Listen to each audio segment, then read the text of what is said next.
In today's class, we will look at the noise performance of some simple circuit. Now, before we go there, we need to quickly recap way noise is treated for a complex network. Let us say this is a noisy two-port network, and the input port is port 1 and the output port is port 2. Now, it turns out that this is exactly identical to a noiseless two-port with its noise referred as a noise voltage and a noise current at the input. And I will call those input referred noise sources as En squared and In squared. So, En squared and In squared represent the input referred noise sources of the network.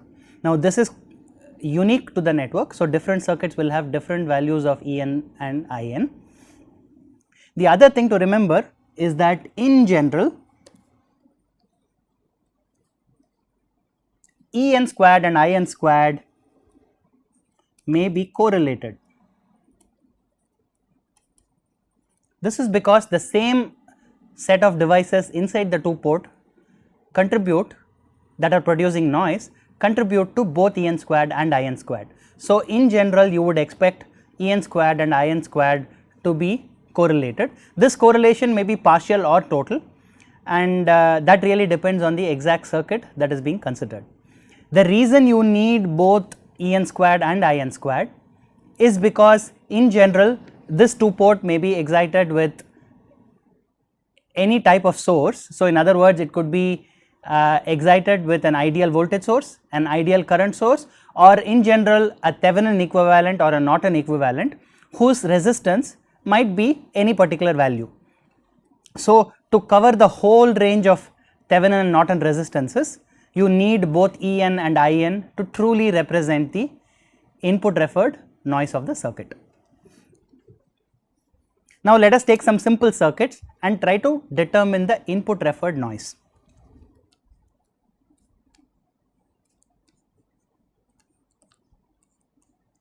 I will start off with a common source amplifier with a resistive load. Let us say the value of the resistance was R, and at the input I am applying the signal plus some bias, and the output is taken at this point. Now, please note that the input referred noise is a function or is a characteristic of the two port itself. It should ideally be valid for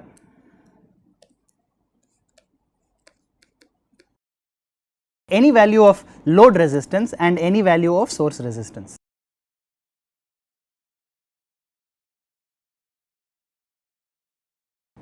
So, please note the input referred noise is a function of the two port itself. So, in other words, the input referred noise should not be a function of Rs or RL. Having said that, we can now say that the input referred noise can be calculated by considering all the noise sources in the circuit.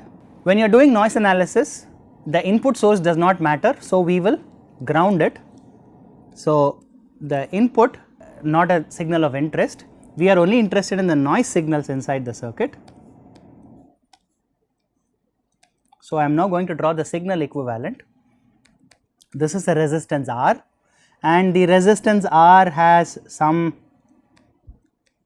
noise current across it. I am going to use this, the Norton or the current source equivalent noise equivalent circuit for the resistor, for a very specific reason which we will see in a minute.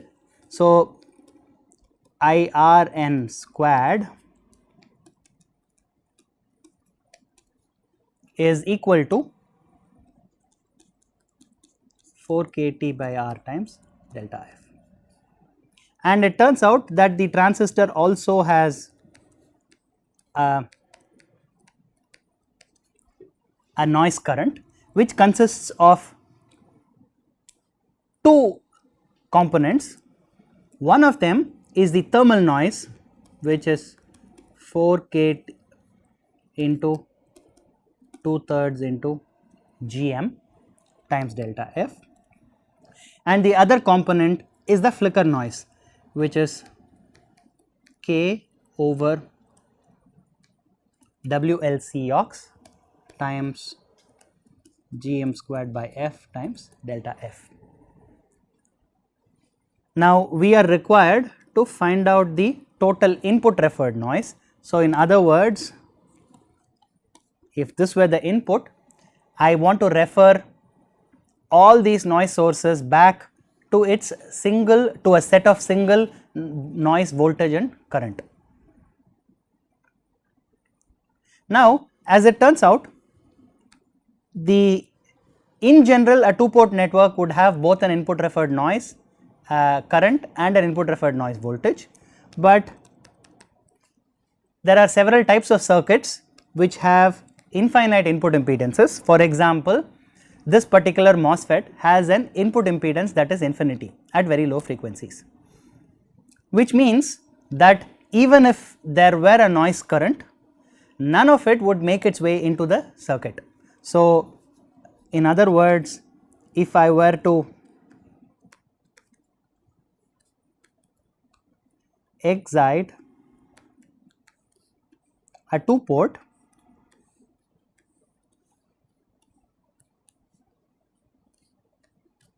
with a noise current at its input, and if Zn were infinity, all of this noise current would make its way through the source resistance Rs, and none of it would flow through the input of the 2-port. Therefore, for circuits that have infinite input impedances, the noise current, the input referred noise source is 0. We will not worry about it. We are only interested in the input referred noise voltage source, in other words En squared or Vn squared. So, for this circuit, for the common source amplifier, we are going to calculate this input referred noise. So, this is the first circuit that we are looking at. So, since the noise equivalent is valid for all values of load resistances, I will say that it is also valid for a load resistance of 0. In other words, the output node is shorted to signal ground. What does this mean for us? Even though it is shorted to ground, I can calculate the output noise current through this short circuit, and if I divide it by the overall transconductance of the 2-port network, in this case the overall transconductance of the amplifier, I should be able to get the input referred noise voltage. In other words, I am going to compare the total noise for this circuit with the following circuit, where both the resistance and the MOSFET are noiseless. If the input referred noise voltage En squared completely represented the noise inside the 2-port, then the output noise current in the two cases should be exactly equal. So, let us calculate IN out 1 and IN out 2.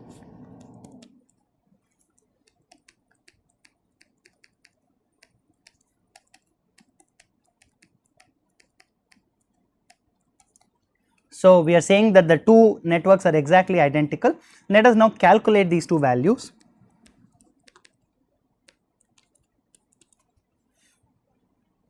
Clearly, IN out 2, IN out squared 1 should be the sum of the noises of the MOSFET and the resistor. And since the noise of the MOSFET and the resistor are completely uncorrelated, I can add the mean squared values at the output.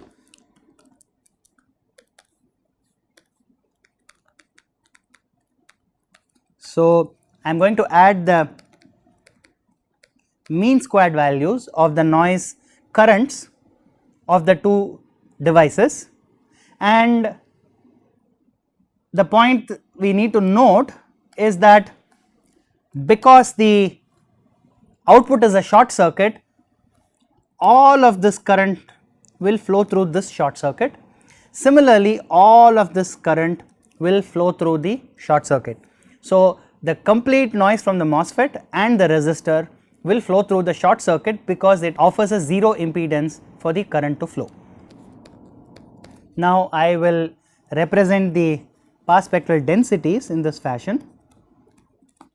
So, that is 4 kT by R plus 8 kT by 3 gm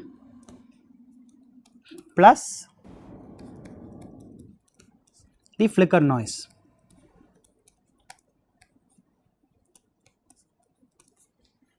This is the expression for the total output noise current in the first case.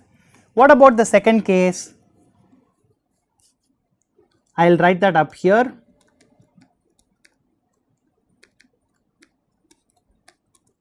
So, the noise current in the second case is nothing but Gm squared times IN out squared, because this voltage En squared is going to cause a current through this MOSFET, which is equal to the transconductance times the input gate source voltage. Since we are dealing with mean squared quantities, this noise current squared, mean squared value will be Gm squared times En squared, and because of the short circuit, all of this current will flow through the output short circuit. So, therefore, this noise current in the second case is nothing but Gm squared times En squared. Therefore, En squared is nothing but, or rather En squared over delta F is nothing but 4 kT by R times 1 over Gm squared plus 8 kT by 3 Gm plus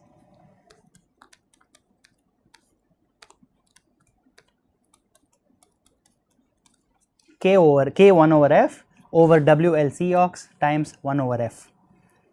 This is the noise, total noise path spectral density at the output for this particular circuit, and we divided that by the square of the transconductance to get the input referred noise voltage source En squared. So, now I hope you can see that you can follow this method for any given circuit. We will do a couple of more examples in today's class.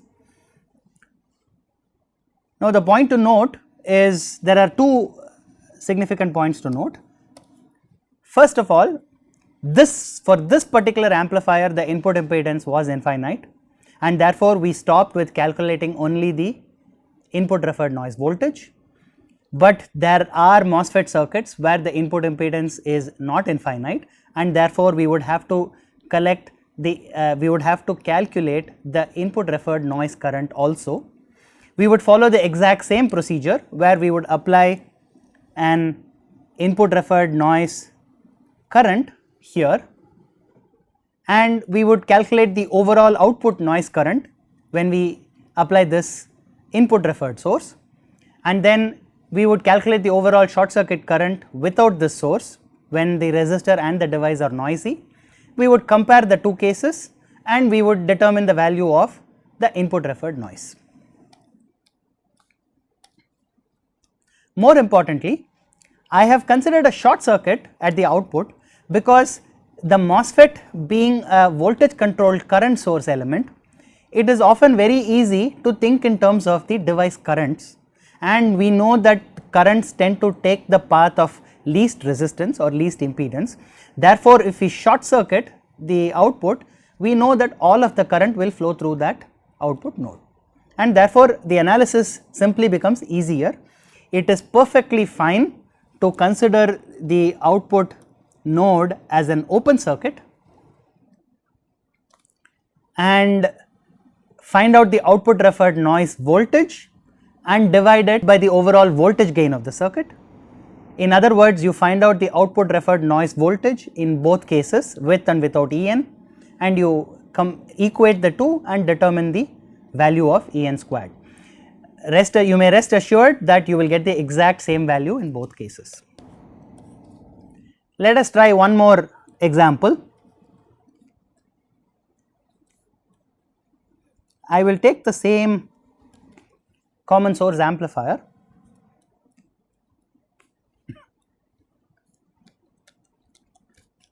but now I am going to use an active load, in other words an active PMOS load instead of a resistor.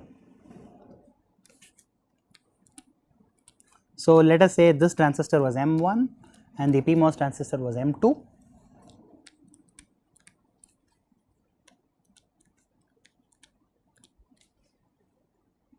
I want to find out the input referred noise voltage for this circuit, and clearly because the input impedance is very high, the input referred noise current is irrelevant for this circuit. I will follow the exact same procedure to do this example also. I will first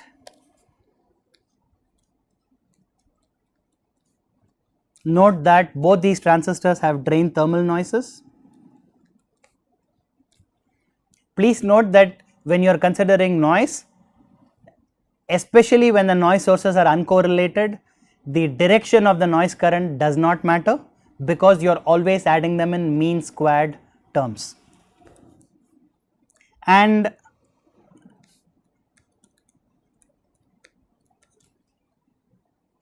I have two drain thermal noises. I will denote them by ID N1 squared and ID N2 squared. For this particular example,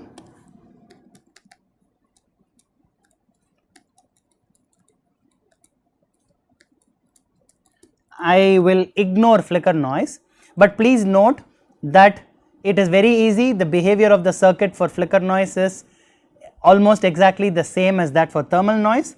The only difference is that flicker noise is frequency dependent, whereas the thermal noise is not, it is white noise. I am going to short circuit the output, and I am going to calculate IN out 1 squared. Clearly, this is equal to ID N1 squared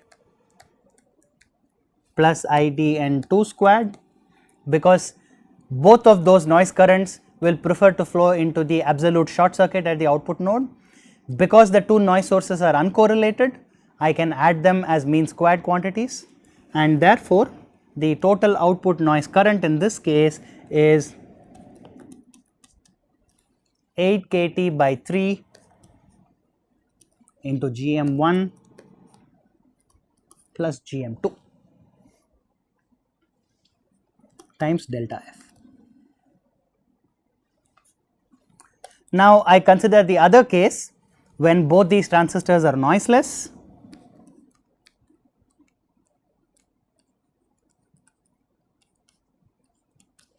And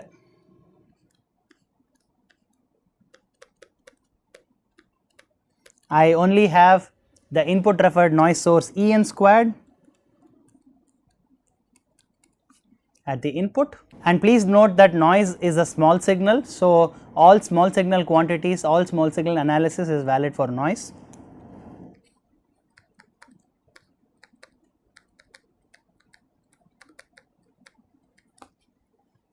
And in this case, In squared 2 is nothing but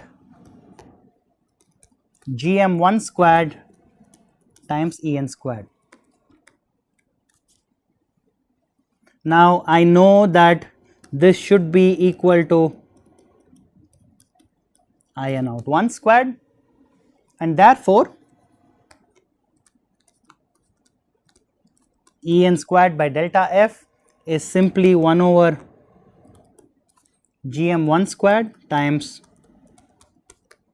8 kT by 3 into GM1 plus GM2. So, this is the input referred noise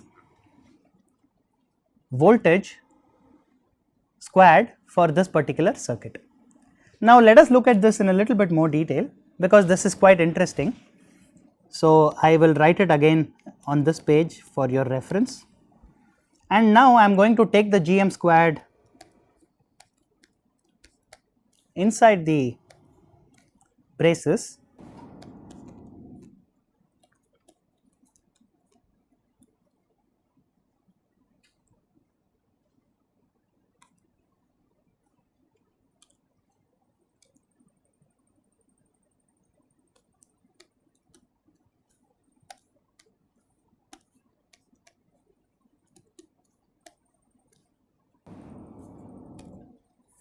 So, I obtain 8 kT by 3 into 1 over GM1 plus GM2 over GM1 squared.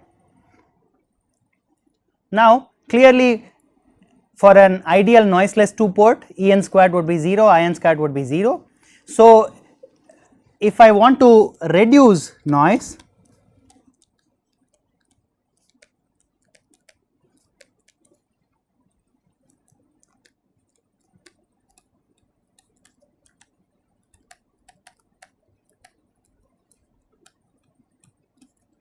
we want minimum En squared and In squared. In other words, if you are trying to create a circuit that is not very noisy, you want to minimize the magnitude of En squared and In squared. So, let us apply that philosophy to this particular circuit, which is the common source amplifier with an active PMOS load. Let us say we want to minimize En squared.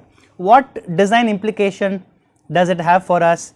So, this means clearly Boltzmann's constant and the temperature of operation are not under our control in a majority of cases, but there are some cases where the temperature might be under our control, because if you want a really low noise circuit, you might need to cool down the ambient temperature of the circuit, and there are some cases where this is done. But in the majority of cases, you do not have control over the ambient temperature, and therefore, the only design parameters, as you can see, are GM1 and GM2.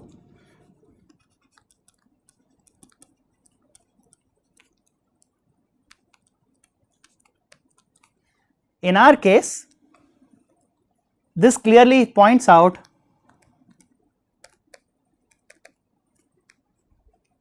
that we need to maximize GM1 and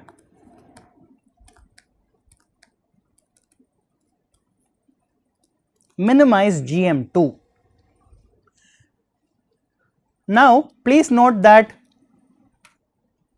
the gain of the circuit is a function of GM1, and therefore, for a high gain amplifier, you do have some control over GM1, because now the gain of this particular circuit, for example, is minus GM1 into RDS1 parallel RDS2. The gain of this actively loaded common source amplifier is minus GM1 into RDS1 parallel RDS2, and there is some, by choosing a particular value of RDS1 and RDS2, there is some design freedom for choosing the value of GM1 for a given gain. Now, what this tells us is you have to maximize the value of GM1. Now, let us go back here to the circuit, and I wanted to point out that this may seem a little bit counterintuitive. If you maximize GM1, you are actually maximizing this noise current. In other words, the noise current flowing through the output is increasing. So, it may seem, at least at the beginning, on the face of it, it seems a little bit counterintuitive, but please note that the noise current squared increases linearly with GM, but the output signal increases as the square of GM. In other words, In out squared from M1 is proportional to GM1, but this is the output signal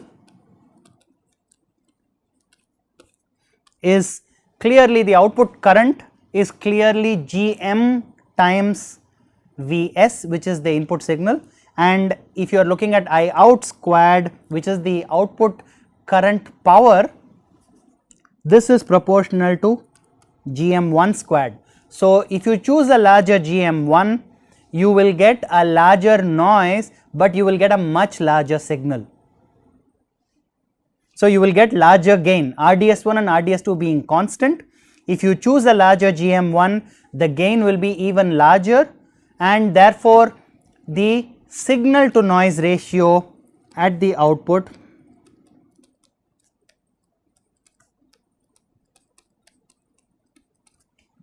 increases with Gm.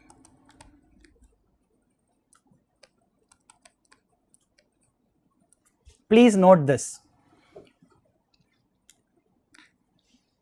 What about Gm2? In this case, because Gm2, the PMOS transistor is being used as an amplifier, is being used as a current source, and therefore, it contributes no signal gain, but it only contributes noise. Therefore, we want to, if you make Gm2 larger and larger, the second current source keeps getting larger and larger, but the signal power does not increase with Gm2, and therefore, you do lose on signal to noise ratio. Therefore, for a low noise circuit, you want to minimize Gm2. What does minimize Gm2 mean? Please note that the current through the circuit is some bias current I naught, which is the same for both circuits, for both transistors, and has been chosen, this bias current I naught has been chosen such that the transistors have a certain W over L and a certain Gm. Now, let us assume that you are trying to keep I naught constant because you do not want to tamper with Gm1, which you have chosen in a particular way for noise.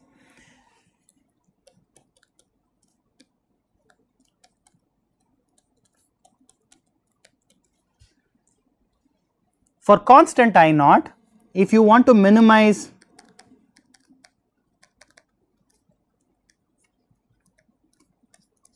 Gm2, this can be done only by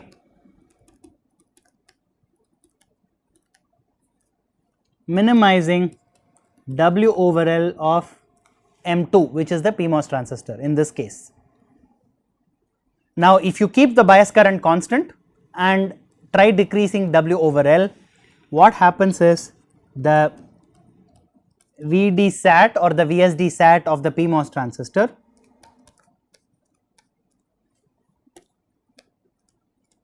in this particular case, it is the source gate voltage minus VTP. Please note that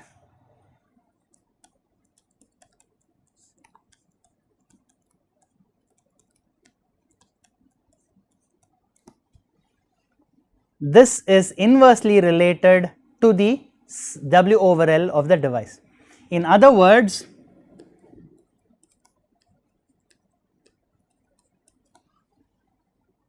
if you have a constant VB2 at this point, you are for a constant current, by minimizing Gm2 and therefore minimizing the width over length, you are compromising the minimum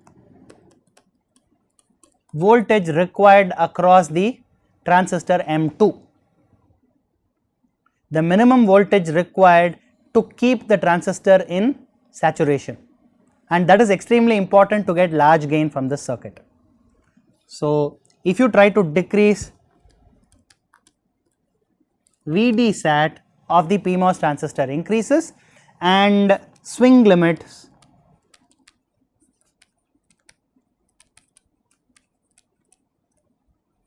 of this particular amplifier decrease. So, clearly there is a trade off between noise performance of the circuit and the swing limits of the circuit. And this is a classic trade-off in analog circuits, because as processors scale, as IC processors are moving from longer channel length technologies to shorter channel length technologies, you find that the power supply scales, and for the same noise your overall dynamic range is being constrained, because on the upper side, as the power supply voltage decreases, you are constraining the voltage, and therefore there is a certain limit SNR limit that is being imposed upon by this process scaling. Now let us look at a slightly different variant of this circuit. I am going to look at the cascode amplifier. Let us take the resistively loaded, because that will give us one more noise source. So let us say I have M1, I have M2, and I have a resistance R, and I have a bias voltage VB1 plus the signal applied here at the gate of M1, and I have some bias voltage VB2 at the gate of M2.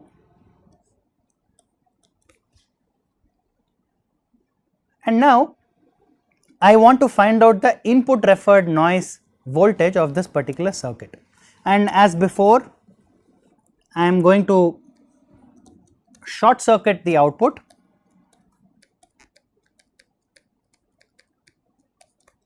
Look at the output short circuit noise current squared.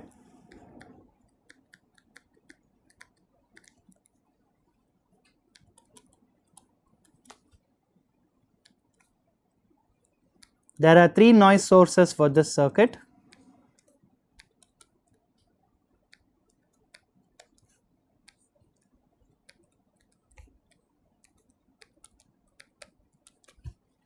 IN1 squared, IN2 squared, and IRN squared. Now these 3 noise sources are completely uncorrelated, and I will need to find out the output component of the noise from all 3 of them. So in fact I will write down the 3 components here. Now we need a small change in notation. So let us say that the output noise due to M1 is INM1 squared, and the output noise due to M2 is INM2 squared. So these are the 3 components flowing through the output. Please note that the noise from the resistor flows directly into the short circuit. So that is why I have written it straight away at the output. Now we need to calculate the component of noise current IN1 that is flowing through the output, and I am going to call that INM1, and I need to find out the component of IN2 flowing through the output, and that I have called INM2 squared. Let us calculate these 2 quantities. So to do that, I will consider each one in turn. So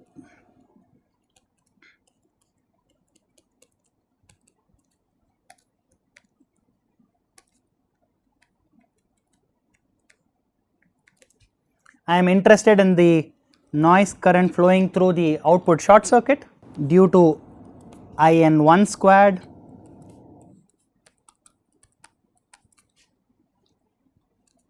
So now at the drain of M1, clearly the noise current has 2 paths to flow. One is back into the transistor, the other is into M2. So to understand this a little bit further, we will need to draw the small signal equivalent circuit.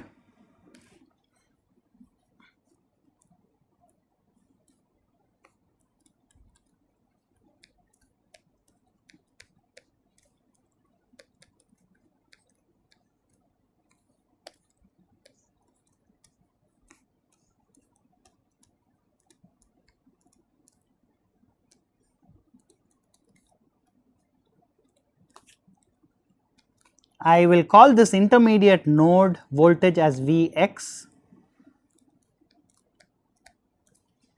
and therefore, this current source for M2 is minus GM2 times Vx, because the gate is a small signal ground.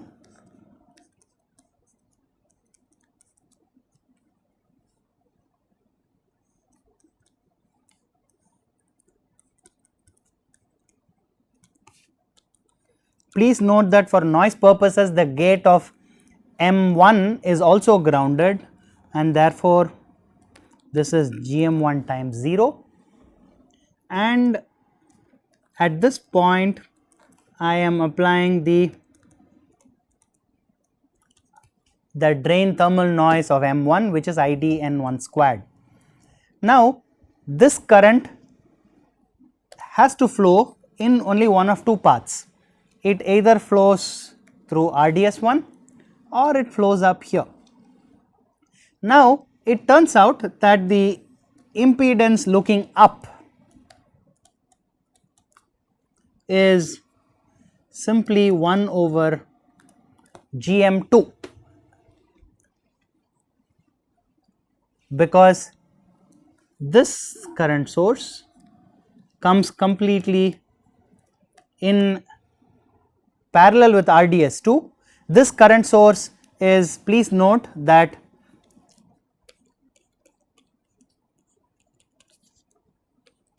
the direction of the current source can be changed, and if you are trying to find out Z up, this is purely 1 over GM2, and that is of course in parallel with RDS2. The impedance looking downwards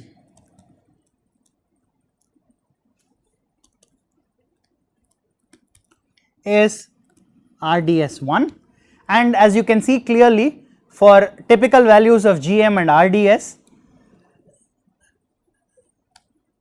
Z down would normally be much larger than Z up, because Z up is approximately 1 over GM2, whereas Z down is RDS1, and therefore Z down is much larger than Z up, and we can say that almost all of this current will make its way to the output.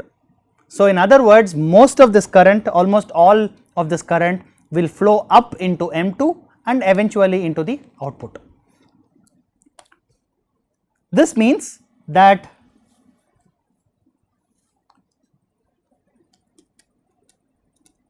IN M1 squared that we have been trying to calculate is simply IN1 squared or IDN1 squared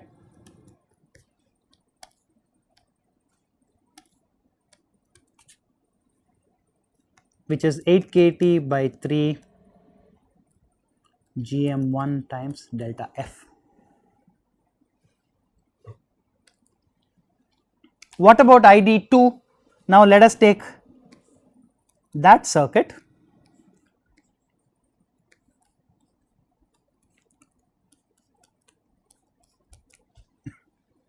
Now, for this particular case, both the gates of M1 and M2 are grounded, and I am now looking at a current source between two nodes. Now, to analyze this circuit, we will use a small network analysis technique. So, if I have a current source I1, as far as the rest of the networks across A and B are concerned, this is exactly the same as putting two current sources in series, whose value is exactly the same. There will be no violation of either KVL or KCL if this is done.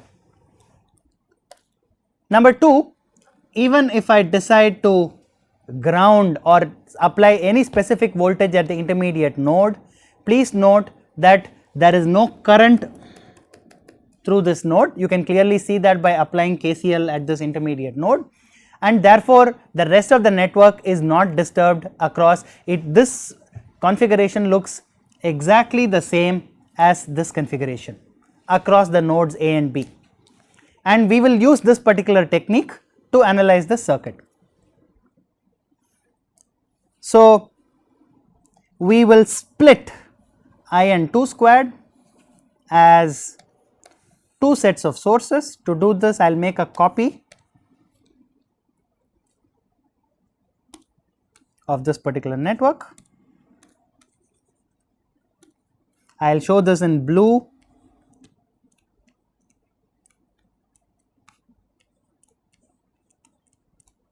I am maintaining the same direction, and I am going to short the intermediate point to incremental ground. As you can see, now it is, the network looks a little bit more complex, but it is actually easier to analyze. I am going to call these two sources as Ix squared, and of course this are both, and I am going to call them Iy squared to distinguish the two, but in reality both of these are equal to In2 squared. Now it is very important to note that Ix and Iy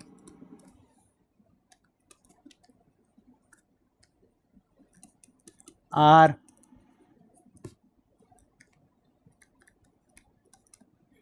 completely correlated. So in other words, since we are splitting the same In2 squared into two current sources in series, these two noise sources Ix and Iy are completely correlated. What this means is, whenever you hear the word correlation with respect to noise, you need to keep track of signs of the noise voltages and currents.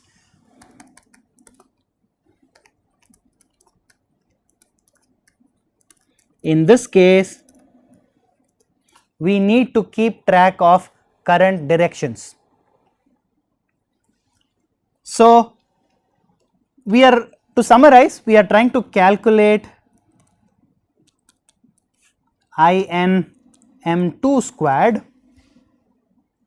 So, IN_M2 squared will have two components, one from Ix, the other from Iy. So, the first component from Ix will clearly be equal to Ix itself. In other words, the current source Ix has the option of flowing back into M2 or flowing out of flowing into the short circuit. Since current always takes the least resistance path, all of Ix will flow into the output short circuit. What about Iy? If you look at Iy, it has the option of flowing into the lower path which has a resistance RDS1 or the upper path which has a resistance 1 over GM2, and therefore most of this current Iy would normally flow through the transistor M2 and eventually flow into the output node. The only thing we have to be careful is to keep track of directions. Now let me, I notice that I have used different directions, let me please correct them. So since I have taken a specific direction, this current, the current flow path for Ix is downwards and the path for Iy is upwards.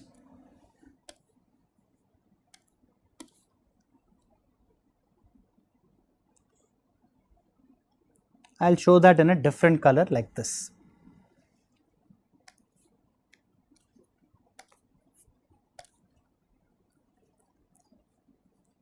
So therefore,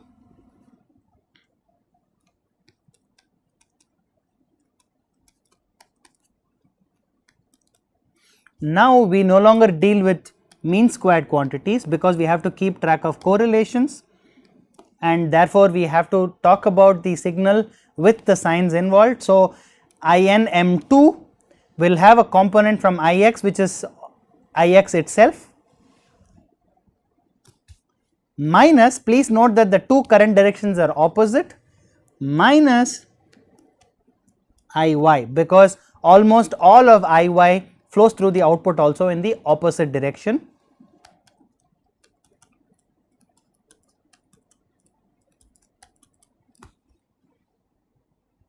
This means that most of the noise from M2 does not make its way to the output.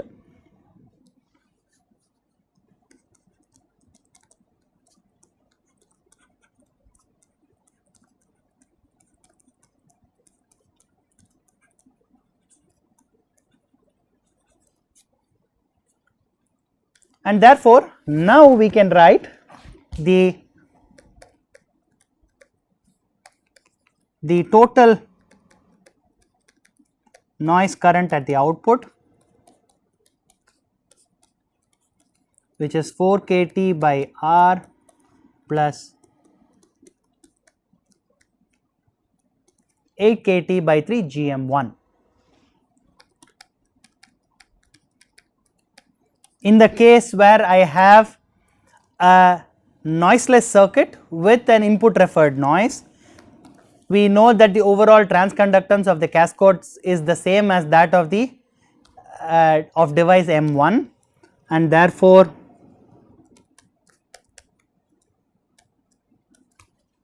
In out 2 squared is GM1 squared times En squared, and therefore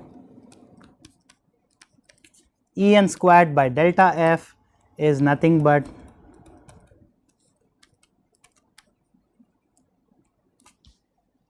four kT by R into 1 over Gm squared plus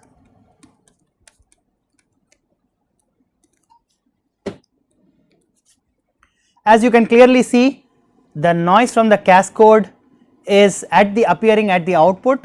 In other words, appearing in the input referred noise source is very small. The cascode increases the output impedance, but it contributes very little noise to the output, especially at low frequencies.